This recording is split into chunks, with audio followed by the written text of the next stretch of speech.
आवाज़ों की दुनिया में कदम रखने से पहले हेडफोन पहन लीजिए। रात बीत चुकी थी, लेकिन रागिनी सो नहीं पाई। अपने भाई अंश के गायब होने के बाद वो हर आवाज़ पर चौंक जाती थी। खिड़की पर हवा की थपकी भी उसे डराती थी। सुबह होते ही वो पुराने कुएं के पास लौट आई, वहीं जहां उसे पैरों के उल्टे निशान मिले थे। लेकिन आज वहां कुछ और था। कुएं की भीगी मिट्टी पर नई आकृतियां बनी थीं, लेकिन ये इंसान या जानवर की नहीं थीं। ऐसा लग रहा था मानो किसी छाया ने खुद को जमीन पर घसीटा हो। रागिनी ने कांपती आवाज में पुकारा, अंश, अगर तू सुन रहा है तो प्लीज कुछ बोल। उत्तर आया, लेकिन इंसानी नहीं। एक भारी घुटी हुई फुसफुसाहट जो रागिनी के पीछे से आई, पर वहां कोई नहीं था। वो डरते डरते गांव के बुजुर्ग किशन बाबा के पास पहुंची। किशन बाबा ने उसकी बात सुनकर सिर झुका लिया। बिटिया, कोई सामान्य चीज नहीं ले गई तेरे भाई को। यहां सदाबहार अंधेरा है जो नीचे बसे कुएं से फैलता है। तो कोई इसे रोकता क्यों नहीं?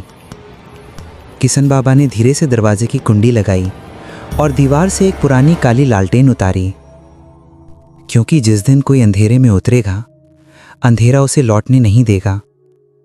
लेकिन रागिनी ने कहा, मैं अपने भाई को ऐसे नहीं छोड़ सकती। बाबा ने उसकी ओर देखा। उसकी आंखों में डर से ज्यादा दृढ़ता थी। ठीक है बिटिया, अगर तू सच में जाना चाहती है तो पहले सच जान ले। उन्होंने लालटेन जलाई। उसकी लौ काली थी, रोशनी नहीं, अंधेरा फैलाती थी। रागिनी घबरा गई। ये कैसी लालटेन है? बाबा बोले, ये रोशनी नहीं देती, ये छायाओं को दिखाती है। कमरे में अचानक किसी के चलने की आहट आई, पर दोनों जानते थे उधर कोई नहीं है। किशन बाबा फुसफुसाए, बिटिया, अब जो भी दिखेगा डरना मत। और उसी क्षण दीवार पर रागिनी की छाया अचानक दो हिस्सों में बट गई। एक हिस्सा उसके साथ हिला और दूसरा धीरे धीरे उसे पीछे हटने लगा। रागिनी का दिल जम गया। किशन बाबा ने घबराकर उसकी कलाई पकड़ी। समझ गई तू अब तेरा पीछा कौन कर रहा है? रागिनी हांफते हुए बोली, ये मेरी नहीं है। कमरे की दीवार पर बनी अलग हुई छाया धीरे धीरे चेहरा बनाते हुए मुस्कुराई। और फिर छाया ने रागिनी का नाम लिया, उसी आवाज में जो उसकी भाई अंश की थी।